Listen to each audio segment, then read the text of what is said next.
હવે જો 7મો ક્વેશ્ચન પ્રશ્ન આવો આપ્યો છે એકમ સદિશ સમજાવો। એટલે એકમ સદિશની જેટલી માહિતી તમારી પાસે હોય એટલી માહિતી તમારે આ પ્રશ્નના જવાબમાં લખવાની છે। તો એક મુદ્દો તો મને એના નામ ઉપરથી ખ્યાલ આવે કે એકમ સદિશ તો કહેવાય કોને? તો કે જે સદિશનું મૂલ્ય બરાબર સદિશ રાશિ હોય તો મૂલ્ય અને દિશા આ બંને વસ્તુઓ સંકળાઈ ગયેલી હોય તો જે સદિશનું મૂલ્ય એમાંથી એક એકમ હોય એવા સદિશને તમારે એકમ સદિશ નામ આપવાનું। જેમ કે માની લો કે અત્યાર સુધી જેટલા પ્રશ્ન તમે ભણ્યા તો એની અંદર સદિશ આપણે બે રીતના દર્શાવ્યો છે।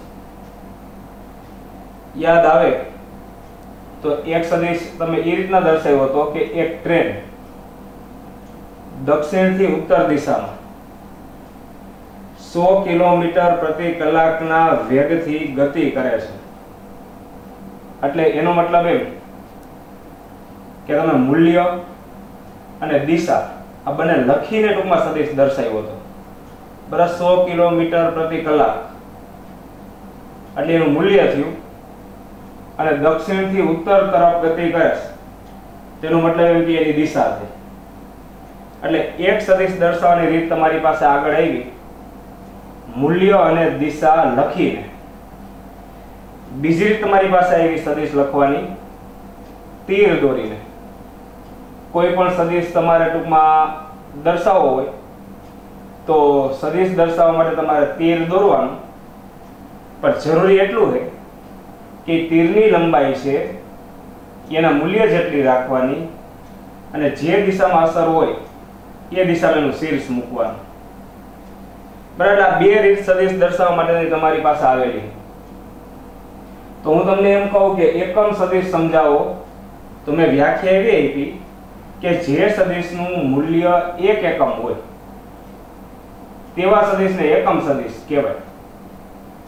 તો માની લો કે એક ઉદાહરણ આપું કે હું તમને એમ કહું કે 1 ન્યૂટનનું બળ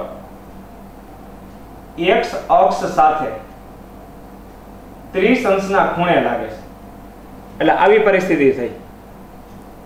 આ માની લો કે x અક્ષ આ ઉગમ બિંદુ અને બળ આ બાજુએ લાગે છે અને કેટલાના ખૂણે? તો કે 30 અંશના ખૂણે। અને કેટલું બળનું મૂલ્ય છે? તો કે 1 ન્યૂટન। તો બળ એટલે છે સદિશ રાશિ। મેં અત્યારે પહેલી રીતના સદિશ દર્શાવ્યો મૂલ્ય અને દિશા લખીને। મૂલ્ય કહું તો 1 ન્યૂટન છે અને દિશા કહું તો x અક્ષ સાથે 30 અંશનો ખૂણો બનાવતી દિશામાં એ બળ લાગે છે। તો મૂલ્ય અને દિશા લખીને મેં સદિશ દર્શાવેલો છે। પણ આ તમે સદિશ જોવો તમે તેનું મૂલ્ય તમે જોવો તો 1 એકમ છે, 1 ન્યૂટન છે। તો બળ એટલે છે સદિશ એનું મૂલ્ય 1 એકમ છે। તો એવા સદિશને તમારે શું નામ આપી દેવાનું છે? એકમ સદિશ કહી દેવાનું છે। અથવા બીજી રીતના કહું તમને કે માની લો કે કોઈ પણ સદિશ છે એ તમે તીર દોરીને દર્શાવ્યું। હાલો તીર દોર્યું અને માની લો કે આ તીરની લંબાઈ છે એ સદિશના મૂલ્ય જેટલી હોય અને જે દિશામાં અસર હોય એ દિશામાં આપણે એનું શીર્ષ મૂકતા હતા। તો આ સદિશની લંબાઈ માપું અને 1 એકમ મળે એટલે એનો મતલબ એમ કે મૂલ્ય સદિશનું 1 એકમ થયું। તો આ સદિશને કેવો કહેવાય? એકમ સદિશ કહેવાય। એટલે ટૂંકમાં કેવું હોય તો જે સદિશનું મૂલ્ય 1 એકમ જેટલું મળતું હોય તો એવા સદિશને તમારે એકમ સદિશ નામ આપવાનું છે। એટલે એક મુદ્દો તો મારી પાસે એની વ્યાખ્યા છે તો લખી રાખું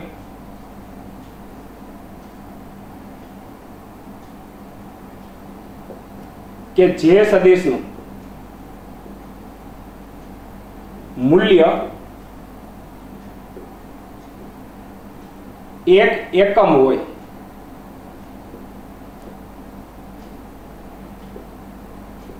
તેવા સદિશને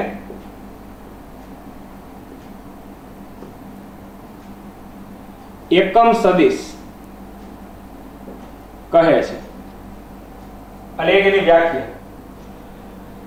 બીજી વસ્તુ હજી ભેગી લખી નાખું એમાં કે એકમ સદિશ છે પરિમાણ રહિત ભૌતિક રાશિ. આટલું એને એક પણ પ્રકારનો એકમ ન હોય.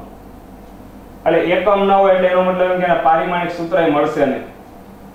બરાબર. એકમ રહિત અથવા તો પરિમાણ રહિત ભૌતિક રાશિની અંદર આ એકમ સદિશનો સમાવેશ કરવામાં આવે છે. તો આવો મુદ્દો લખી નાખું કે આ એકમ સદિશ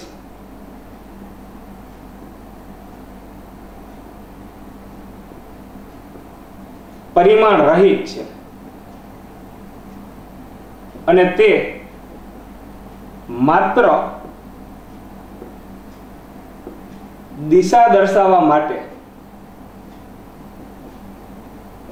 ઉપયોગમાં લેવાય છે. એટલે છેલ્લું વાક્ય મેં એમાં લખેલું છે કે જે માત્ર દિશા દર્શાવવા માટે ઉપયોગમાં લેવાય છે. તો અત્યારે સમજાયા નહીં, અત્યારે તમારી વાક્ય યાદ રાખવાનું થાય, પણ આગળ પ્રશ્ન આવશે એટલે કઈ રીતના દિશા દર્શાવવા માટેનો ઉપયોગ થાય એ વસ્તુ એની અંદર આવી જાય. એટલે એક વસ્તુ મને એકમ સદિશની સમજૂતીને મળી કે જે સદિશનું મૂલ્ય 1 એકમ હોય તેવા સદિશને તમારે એકમ સદિશ નામ આપવાનો છે. અને બીજો કે એકમ સદિશ છે એ પરિમાણ રહિત ભૌતિક રાશિની અંદર સમાવેશ થાય. અને ત્રીજી વસ્તુ ભેગી લીધી છે કે માત્ર દિશા દર્શાવવા માટે ઉપયોગમાં લેવાય છે. હવે એકમ સદિશ વિશેની કંઈ પણ માહિતી હોય તો હજી એક માહિતી છે કે એકમ સદિશ છે એ તમારે બીજા સદિશથી અલગ કરવા હોય તો એ રાશિની સંજ્ઞા ઉપર કેપની સંજ્ઞા મૂકીને ટૂંકમાં દર્શાવવામાં આવે છે. એટલે કેપ એટલે ઉદાહરણ આપી દો એક કે માની લો કે કોઈ પણ સદિશ હોય, સદિશ A, તેને A ઉપર આપણે તીરની નિશાની મૂકીને દર્શાવતા હતા. પણ જો આ એકમ સદિશ હોય, એકમ સદિશ, તો એ દર્શાવવા માટે ટૂંકમાં તીર નહીં કરવાનું, ઉપર આવી સંજ્ઞા કરવાની. એને કેપ કહેવામાં આવે છે અથવા એને કેરેટ વાંચવામાં આવે છે. બરાબર. એટલે એનો મતલબ એમ કે આપણી ટેક્સ્ટ બુકની અંદર જે જગ્યા ઉપર ઉપરના ભાગમાં તીર મૂકેલ છે તે બધી સદિશ રાશિઓ, અને જેના ઉપર તમે કેપ મૂકેલ હોય છે અને છે તો સદિશ જ, પહેલે એકમ સદિશ કહેવાનું. એકમ સદિશ એટલે એનું મૂલ્ય કેટલું હોય છે? 1 એકમ હોય છે. એટલે બાકીના સદિશથી એને અલગ દર્શાવવા માટે ટૂંકમાં ઉપર કેપ અથવા તો કેરેટની નિશાની વડે એને દર્શાવવામાં આવે છે. તો બીજો મુદ્દો મને મળી ગયો કે આવા એકમ સદિશો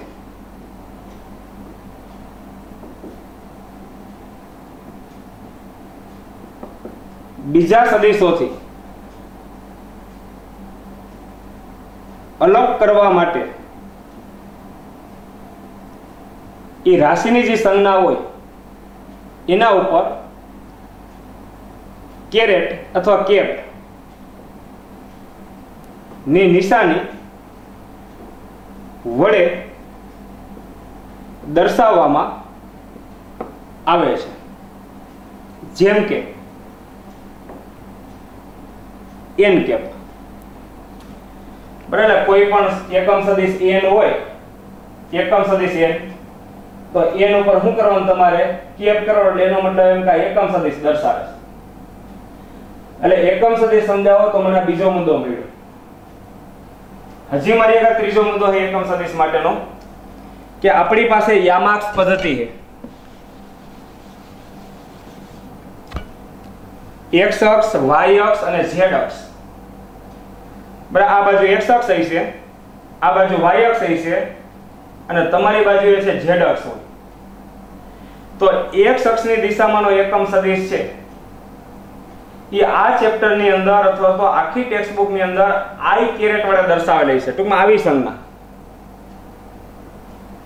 પછી y અક્ષની દિશાની અંદર કોઈ પણ એકમ સદિશ હોય તો એને j કેરેટ વડે દર્શાવવામાં આવે છે, અને z અક્ષની દિશામાંનો એકમ સદિશ હોય તો એને k કેરેટ વડે દર્શાવવામાં આવે છે. પણ એકય અક્ષની દિશામાં ન હોય તો એવો એકમ સદિશ છે એ n કેરેટ વડે દર્શાવવામાં આવે છે. એટલે બરાબર ધ્યાનથી યાદ રાખો કે x અક્ષની દિશાનો એકમ સદિશ હોય તો i કેરેટ, y અક્ષની દિશાનો એકમ સદિશ હોય તો j કેરેટ અને z અક્ષની દિશાનો એકમ સદિશ હોય તો k કેરેટ અને એકય અક્ષની દિશામાં ન હોય અને સિવાયની કોઈ પણ દિશામાં એકમ સદિશ હોય તેને n કેરેટ વડે દર્શાવવામાં આવે છે. એટલે આગળના ચેપ્ટરની અંદર ટૂંકમાં આ વસ્તુ ધ્યાન રાખવાની. તો ત્રીજો મુદ્દો મને મળે છે આમાં કે લંબ યામાક્ષ પદ્ધતિ.